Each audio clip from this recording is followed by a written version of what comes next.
On today's episode of Dr. Momcast, we have Leslie Bondi, the dietitian for the Super Bowl champion Kansas City Chiefs. Leslie demystifies many of the topics related to sports nutrition and provides an incredibly reasonable approach on how to use food as fuel in athletes. The episode is full of Leslie-isms, such as, you're not supposed to go to war at the dining table, you need to be a foodie, not a feudie.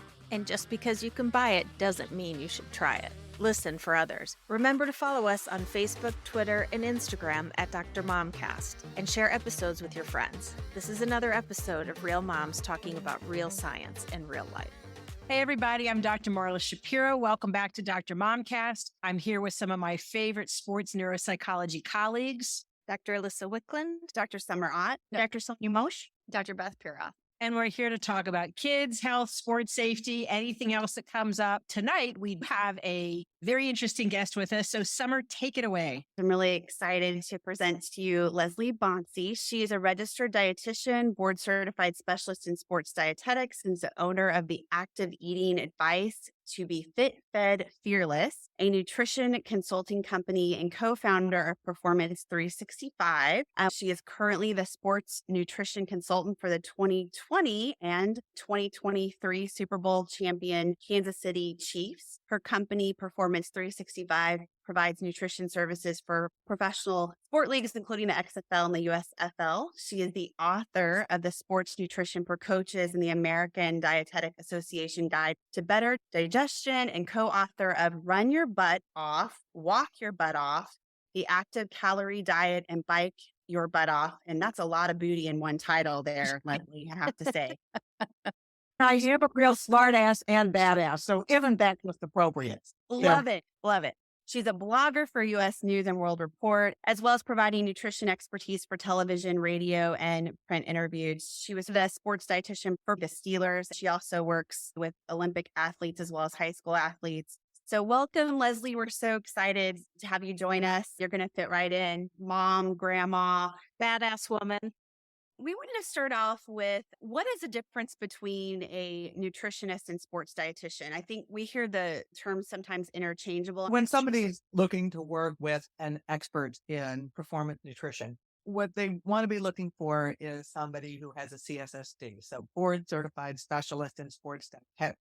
So in order to have that certification, number one, you have to be a registered dietitian. So the distinction is there from the get-go. If somebody is a registered dietitian, they've gone through an accredited program with all of the science that's involved, as well as the psychology and the food service expertise and the food technology and everything else that comprises working with people around what it is that they eat. A nutritionist, that not necessarily, there aren't specific credentials that way. It was interesting because a lot of dietitians like, don't you wear a hairnet? It's like, well, no, I don't need to. Yeah, you're not lunch lady. Or you don't look like a dietitian. What does that even mean? Or nonetheless, there is a distinct difference between the two. And so being a registered dietitian first, and then in order to become a CSSD, it's 1,500 hours with experience in sports nutrition, and then taking that board exam. That's really what the difference is. So just like for consumers to know that, because you want to get your nutrition information from those that actually have the creds behind them. That's really important information. And I think you really clarified that. So nutritionist sounds like nutrition, whereas the dietitian has the word diet in it. And so I think it gets a bad rap, but actually the more credentialed person is the dietitian. Correct. Are sports dietitians ubiquitous, or are people going to have to settle for some other kind of dietitian? If you are an active person or looking for somebody to work with an active person in your life, then you really need to work with a sports dietitian, because registered dietitians have great expertise in what they know, but they don't necessarily know this. So on the shipping dpg.org website, there is a link, find a dietitian. Can you spell that website, Leslie? shpndpg.org. Are there some common misconceptions about nutrition and athletes? Where do we start? Okay, so we're quick with just Leslie on. So number one, on that list that everybody should just think about their freaking macros. Wrong. Because yes, we do eat macronutrients. We eat protein, we eat carbohydrate, we eat fat. You just don't go down the protein aisle in a grocery store, nor just the fat aisle in a grocery store. It doesn't work that way. We eat micronutrients, the vitamins and minerals. We eat phytonutrients, the plants. We eat hydros, right? That's the fluid. So that's what, not figures, not grams, not percentages. It's food. That's number one. Number two on this list. No eating after 7 o'clock at night. Now, you all work with active people. Sometimes, there's a game at night, like baseball. It's endless, right? So a double header. Oh, look, we're still playing at 1 o'clock, but then you're hungry afterward and you want to eat. Or when I was working with collegiate athletes, oftentimes women got the field later. So men's soccer team, they were done by 6. They went to eat. The women are on the field till 9. I'm like, oh, look, I can't eat because everything I eat will store on my ass. Not true. So that whole thing is just such a big myth and wrong. Eat when it makes sense to eat. And the recovery part of it is critically important. So you won't necessarily add a third ash to eat either if you eat after 7:05. Right. And, I think the other, and it's really become controversial lately, but it's true, is the whole thing about electrolytes. Not to say that electrolytes aren't important, and they are. But does everybody need to be walking around with a sports drink or an electrolyte infused water? I don't think so. Eat a pickle. I mean, that's seriously, and then you get a vegetable. So there's 2 for 2 consumption of all of these things unnecessarily. Some of them do have added calories, so they have carbohydrate in it. For an active occasion, that makes sense. For somebody sitting on their behind, I don't think so. Not necessarily. One of the things that I love that you say is we are at war with what we eat. Did that come out of a place of feeling guilty about certain things that people were eating? Where did you coin that phrase? I had a chance to do a roundtable with Dr. Oz. One of the things I said was, I really want people to be foodies, not. I shouldn't eat pasta. I shouldn't eat bagel. I should only eat a bagel if I scoop it out. Well, then what's the point? Why are you having a bagel? Or, I should fruit and blah, blah, blah. And all of those types of things make people feel incredibly guilty. This whole food fear, food shame, food blame, all of it is toxic. It is so paralyzed all the way around. The dining room table is not supposed to be a war zone. It has become that way. And we're seeing it, that level of guilt, even in little ones now. This is shame. I shouldn't eat that. It is just too incredibly pervasive. Is there a gender difference? We tend to think about the girls as being more hyper aware of what they eat, but it feels like it's really seeped into the boys too, particularly the athletic world and our mirror athletes, everyone with their selfies in the mirrors. Yes, historically more in women, but for a lot of endurance athletes, a lot of our distance runners, there are a lot of males. During the pandemic of bigorexia, I gave a talk on that at our national meeting last October. Bigorexia. I've not heard that. So for males or weightlifters or people who are conscientious about their physique, the idea of bigger is better. I'm not big enough. I need to be more cut. I see it play out every single day in the NFL. You're not walking around without a shirt on when you play. Yes, nobody's seeing that. And I'm not making light of it because it is a big deal. How about Yeah. It is a huge deal. And a lot of this falls into then the myth. Oh, I have to have 300 grams of protein a day, lift 3 hours a day. I can't have any time to do anything other than that because of this obsession. It is insanity and vanity, both of those things together. What sports are you more likely to see disordered eating patterns? It's interesting because we used to say, oh, it would be gymnastics. It would be figure skating. It would be dance. Now, just as likely to see in soccer, in basketball, Wow. softball, in baseball, in swimming. It is pervasive. Truly every single sport at this point. USA Rowing, they talked about getting rid of weight class. That'd just be a wonderful thing to have happen. You're in a boat being supported by the water. So honestly, it doesn't matter anyways, but they're moving in that direction. And that is incredibly positive. We have to change the paradigm. And that is even what's happening in professional sports right now. Get ready to go to Kansas City next week. And there's a lot of bullying goes on at this weight. Well, show me the research that says you're going to be better at this weight because there isn't any. There isn't none. It's so much more than that. And it can be so demoralizing. I've seen it in guys that are making a ton of money is still that somebody's watching what I'm eating and following me around. Like, Leslie, why don't you follow me around? I'm not going to do that. That's not helpful in any way, shape, or form. Leslie, can I ask you a question on something you mentioned before about the grams of protein? Can you give us some clarification on that? I have a son who played high school football, and we had this constant debate about how much protein he should be eating. I was worried that he was overdoing it. He was convinced he knew how much, because, high school boys know everything, right? What is a good understanding, and what are the dangers of eating too much protein? Let's say, for example, a high school male may be interested in putting on some mass. At a max, it's 1 gram per pound. That's max. But when we're looking at both active male and female, somewhere between 0.5 to 0.8 gram per pound. To put that into perspective, the dietary guidelines suggest 0.4. So 0.4 gram per pound is really not sufficient for active individual, whether somebody is weight training or endurance sport, and even a little bit more of a concern in endurance sport because you've got more breakdown going on. It's not a muscle building activity when somebody's running or biking. Or older athlete, masters athlete, mature, seasoned, at least 1 gram per pound because we're looking at muscle preservation. That's the first part of the answer. The second part is there's a lot of unfounded non-evidence-based concern that, oh my God, you have too much protein and it destroys your kidneys. Stu Phillips was a protein researcher at McMaster University, has been involved in this research. It would be almost impossible for somebody to overconsume protein to have a kidney problem unless they had pre-existing disease. That being said, and the problem even with the big Rexia thing is that very narrow focus. I'm just thinking about protein on my diet. I need protein water. I need protein in my chips. I need protein in my meat. Everything has to have protein. And then there's no room for anything else on the plate. Where's the fruit or the vegetable? It's not there. Where's the carb? Oh, can't, because I need the protein. So it's just more that it creates the imbalance. That's a great explanation, Leslie. That's very helpful. Thank you. Super helpful.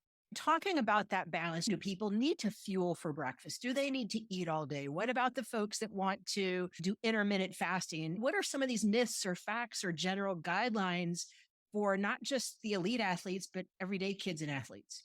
One of the things that a lot of people don't think about is that eating is not just a neck down phenomenon. It's to have to fuel the gray matter. It really doesn't function well in a fasted state for an extended period of time. And so we have kids that are in the classroom, and it's really hard to excel in the classroom when the body is on empty. That's number one. Does that mean it has to be something enormous in the morning? No, it doesn't. But something versus nothing is important.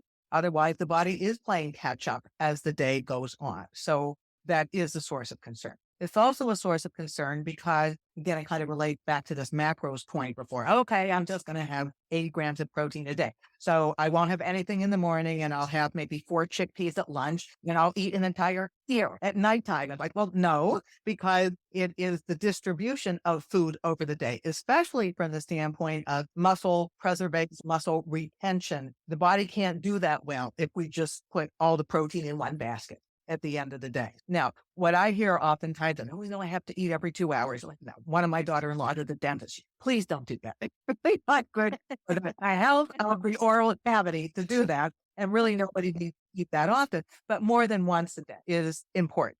I usually talk 3.5 times a day of eating, which I think is a reasonable recommendation for most people to do.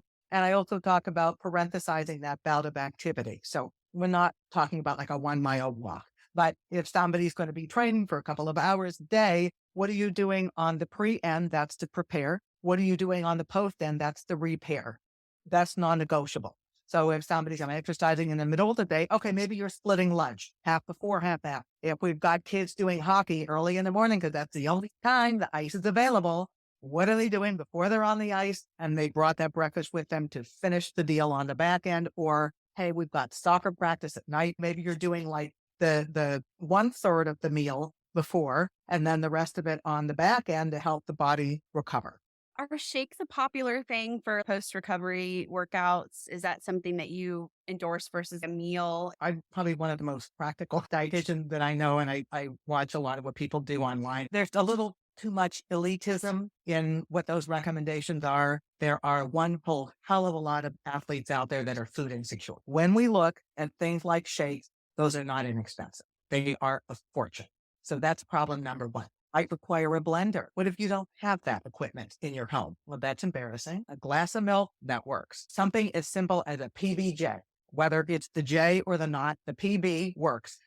That's inexpensive to do things like that. And I am really a big proponent of it because I don't want athletes to feel more stress or their families to feel more stress, feel embarrassed because they can't provide that food cost. And it's just kind of indicative of everything else in the food world right now. But a lot of sport products, absolute fortune. And it's not better as a protein source. It's just more expensive as a protein source.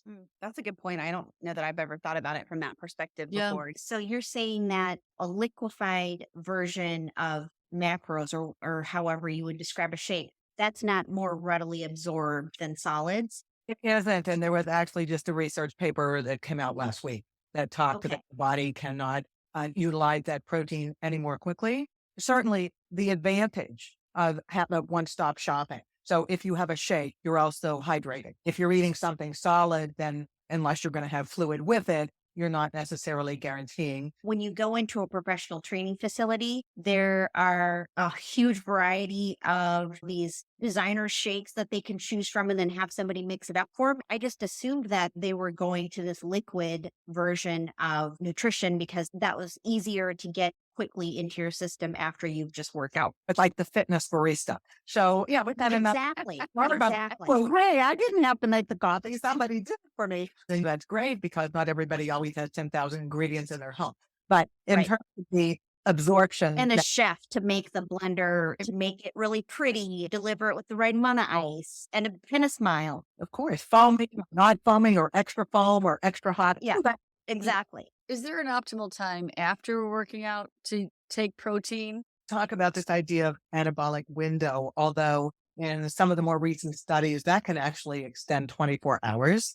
What I oftentimes tell my athletes is I want them to have something afterwards because otherwise we get distracted and we're texting or we're doing something else. And then hours later, maybe I need to eat. And more importantly, I need to hydrate. So it's not about big volume. This is why I talk about a post-activity snack rather than a meal. So it doesn't have to be mom rushing to the soccer field with a nice little tablecloth. I never did that. Here, get the hell out of the car. But nonetheless, there's just a little bit of something, a little homemade energy bite, like a little bag of trail mix, not a 5-pound jar from Costco. Just something small that at least starts the recovery process because as well is a lot of people finish heavy activity and even kids are more susceptible to they don't have an appetite after, especially 90 degrees outside. Yeah. Want to eat anything. Just a little bit is enough to start that recovery cascade. Speaking of snacks, can we peek under the hood? Can you tell me what are the snacks in the locker room for the Kansas City Chiefs? Yeah, I mean, it's a buffet. We have lots of things. I know you work with other teams, so let me tell you right now, I don't want to see any of these things in any of your other locker room. Your secret's safe with us. That's above our pay grade. If you give a player a whole fruit, with the exception of a banana, it's just too much work. So if you get cut up fruit, we have little squeezy applesauce pouches because, these are like 3-year-olds with big body. See, it sounds like a toddler menu. Yeah. So what I hear you saying is that whatever a toddler would snack on. There are, those Uncrustables, different kinds of bars and not enormous ones because it's just too much. So usually cut them down. We do have Bonci bites because do have a particular energy bite that I make for them that they enjoy. And it does have Rice Krispies and oats and a little bit of nut butter in it. It has tart cherries and cranberries because those are red. So that kind of goes along with the colors of the team and a little bit of crushed peanuts. So, but they're small. They're not enormous because they're really just looking at little bites of things. We don't do shakes at the Happens. It's just too much going on at that point in time. But it's just little grabbable things in small sizes. So they can just grab and chill and relax. And we have a very similar nutritional table at the Bears. Yet our results are just not the same as the Kansas City Chiefs. You're not making the little protein balls right. You don't have her secret bites. I'm going to talk to our nutritionist. And we need add some blue and orange to our. My God. Apparently. Okay, but in all seriousness, how does it stick together with the nut butter? The nut butter does. I use a very little bit of honey, very little bit, because I don't like things to be overly sweet. the dried fruit also adds some of that way of holding it together. Yeah, but it reinforces that you can be successful eating a peanut butter and jelly Uncrustables, and you don't have to have all these fancy things. It's small bites focused on your individual needs, and you can still win the Super Bowl. What about supplements in youth and high school athletes? First and foremost, from my perspective, and even working with the athletic trainers and sports med docs that I do, is the role of supplement is to correct deficiency. That's number one. This is why we do blood work. This is why we look at vitamin D levels. This is why we look at omega-3 levels. We're actually doing the blood work to determine if there are deficiencies, and vitamin D deficiency is one of them, and it's pretty rampant.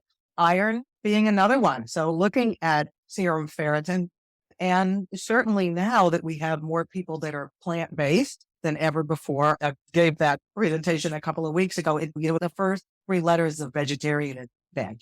For vegetable, oh no, plant-based, but I don't eat plants. All right, fine. So then B12, and B12 is a big one. And that is a concern if somebody's going to be plant-based, because it is hard to get those needs met without supplementation. Even the requirements for zinc and iron are higher in vegan athletes than they are in vegetarian athletes. And not everybody is given that information from their sports medicine doc or whoever. That's critically important because we don't want to create deficits. And creating deficits, it can be cognitive issues, it can be health issues, it can be performance issues. And it isn't always so easy to just do that with food. You can't do vitamin D with food. You have a deficiency. Not going to happen. B12, there's only so much nutritional yeast that any vegan can tolerate. So like, okay, you're going to have to supplement. Even iron, same thing. So it's very selective supplementation. I always say it's just because you can buy it doesn't mean you should try it. For my high school athletes, especially those that are anticipating playing in college, is NSF certified for sport, third-party verification. Not that they're necessarily the best, but at least it does mean that those products that have that certification have in them what they say that they do and don't contain anything that shouldn't be there. My colleague is a dietitian, told me that my children should not be taking creatine, that it's okay for adults. I really wanted to hear your opinion on that. Yeah, and that really changed a lot. And I think a lot of that was a concern nobody knew. So, oh no, we don't want kids to use it. I think it's also the context of how it's used is, oh, I'll have creatine before I live, but I didn't eat lunch. No, because it's not food. And also a little bit, this loading protocol is certainly not necessary. So at 5 grams, which is about a quarter teaspoon size, it's fine. But that's also, what is the overall, what's the totality of the diet look like every day? So it's not just about the creatine itself. Certainly there has been some interesting research, somewhat controversial research on creatine and TBI. I think there's also concern, I took creatine, therefore I won't have a concussion. No, it doesn't work that way. And now a lot of interest in older women taking creatine as something that might be helpful because it generates an earlier available energy source so that somebody can get more out of their workouts, particularly strength training. So power workout, not for endurance types of things, but for power workouts. And down to what age do you feel that the creatine supplement, and it sounds like you're saying a low dose, 5 milligrams, is a low dose. What age would you say that's appropriate? When you have a child that is getting into more weight training, then there may be a benefit to it. But the other thing we need to think about it, we're looking at Tanner stages too, right? Every 13-year-old is going to look different depending on the pubertal pathway. I think the education around it, but to me, the first step is let's take a step back. Before we add that in, let's really take a look at what's happening with, I always think of myself as the editor. I'm not the author of the screenplay, but I might do a little rewriting. That's the rewriting that we're going to do. We're going to take a look at what's happening over the day with eating. Are we hitting everything else we need to be doing? And then creatine could be used as the complement to, not the replacement for something else. That's really great advice. We talk about nutritional needs for elite athletes. We've talked about correcting some dietary deficiencies, but for the most part, most of our youth athletes are not elite. A kid works out for more than X number of hours or X amount of intensity, then you need to think about particular or supplemental dietary needs. I'm going to answer that a little bit differently than you asked it, because let's think about that's an isolated part of the day, right? So that might be 1.5 hours of physical activity. What has happened before that? So They're like, oh, I need that post-exercise snack. What if you didn't have breakfast or lunch? That post-exercise snack is doing diddly squat because you didn't eat earlier in the day. And that was why I talked about this idea of prepare, repair. That's what active people do. They prepare for what they're going to do. They repair from what they did. It's not one side of that equation. It's both. If somebody wants to get the most out of what they're doing on the soccer field, baseball field, hockey rink, or whatever, is what's happening on the front end. So yes, lunch is important. Maybe a snack before actual practice is there's going to be some kind of a meal after, whether it is stopping somewhere, ordering something out at a drive-through, or eating at home. That's really the recovery taking place then. So the need to have something immediately after is, I need to have this bar that's the size of my computer screen. No, probably not, because the energy expenditure wasn't that great during. But the other part of answering that question, because there are some kids that are going to be working harder. When you're exercising more than an hour, then you need something during, and it can't just be water. We really sometimes need to consider what's happening during. And then we have a lot of parents about, God, you can't do anything with sugar. It's like just have an electrolyte beverage without carbohydrates. No, not if you're physically active. That doesn't work either. So really, it's the intricacies of fine tuning, and it's the customization. It is not one size fits all. It's not one bottle fits all. It's not one plate fits all. It really needs to meet those goals that are goals for that particular sport, that are goals for that body, that are goals for underlying health issues or whatever else might be going on. May I suggest your next book be Prepare, Repair Your Butt Off? I think this is such, Love it. I think this is such useful information because our youth athletes are getting this information in sound bites. Creatine, supplement, protein. And what I hear you saying is looking at the whole day. And I don't think that messaging is out there. Prepare, repair your butt off. Coming by Leslie Bondi soon. It really is such an important message, and you are so clear in how you deliver it.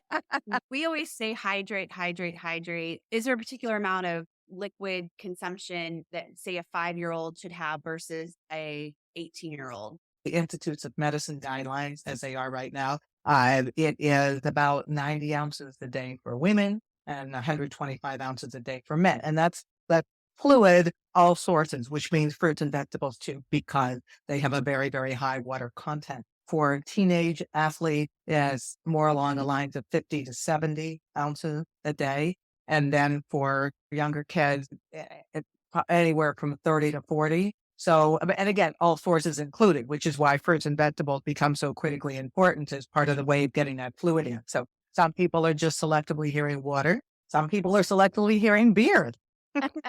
I heard Diet Coke. I don't know what anybody else I heard heard. Diet Pepsi. I don't know what you're talking about.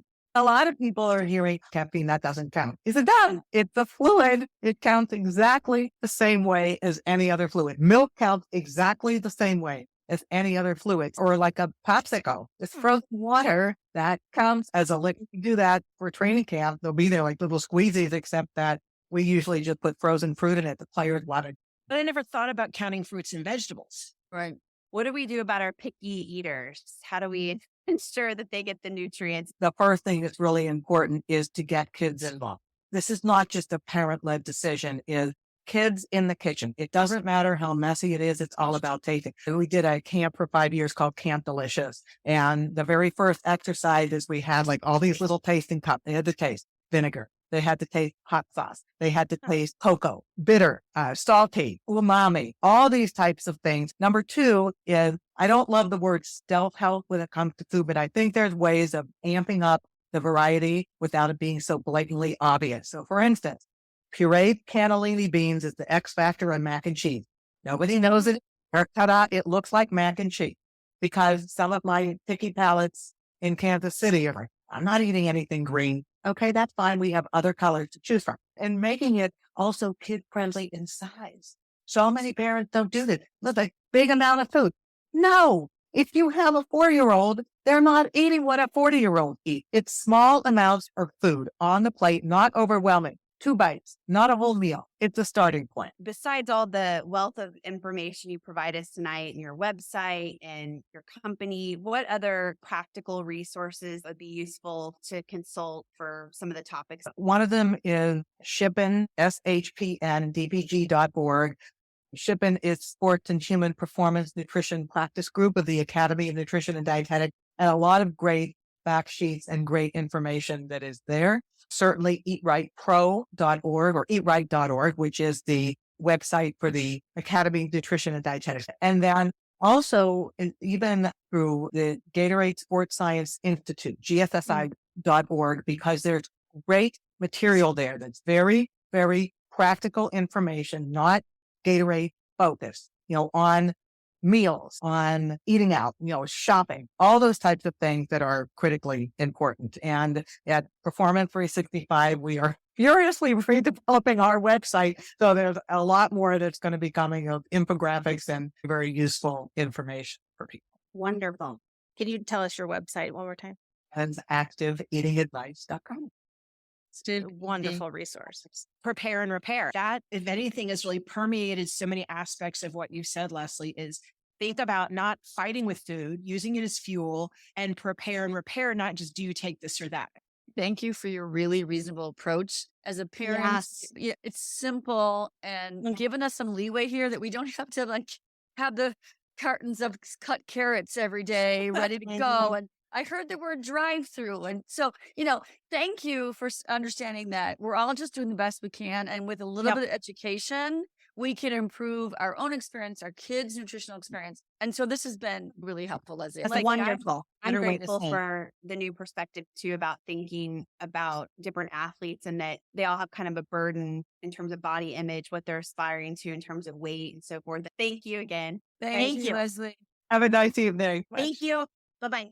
I didn't want to get all geeked out on my resilience stuff, but what she was talking about, she's talking about building nutrition resilience. If you get your kid to eat 2 bites of something that has some of the macros they need, that's better than 0 bites. And that's a resilience building strategy, is to think about small steps in the right direction and chopping down your goals, and don't look at the finish line. Try to look at what's right in front of you. Yes, that's what she's talking about. She's talking about becoming resilient around food. It was so helpful as a parent to go, if I don't get my kid to eat exactly the right amount, then I failed. Instead of saying, okay, you know what? I got 2 bites of protein in them. That's a success. You're taking away the guilt that so many of us have of not preparing these perfectly balanced meals. So her approach was so reasonable. There's a common theme here of contextualizing the stuff, not getting our panties all in a wad about it. Even saying a popsicle is still liquid. That is so reasonable. Yeah. And not necessarily a Pedialyte popsicle. Like you have a bomb pop on 4th of July, like that's actually some fluid. A what? A bomb cock? Bomb pop. Maybe that's a Midwestern thing. Bomb What the pop. hell? It's red, white, and blue. I really And thought you shaped said like pop. a penis. Okay, it is shaped like a penis. Okay. It's It's red, shaped like white, a rocket. blue. It's red, white, and blue. It's called a bomb pop. It must be, maybe it's a Midwestern thing. I don't know. Okay, the train is officially off of the track. But I think we all agree we absolutely love her reasonable approach to nutrition. That's awesome. Y'all wrapped it up better than I ever could. So yeah, let's put a fork in it.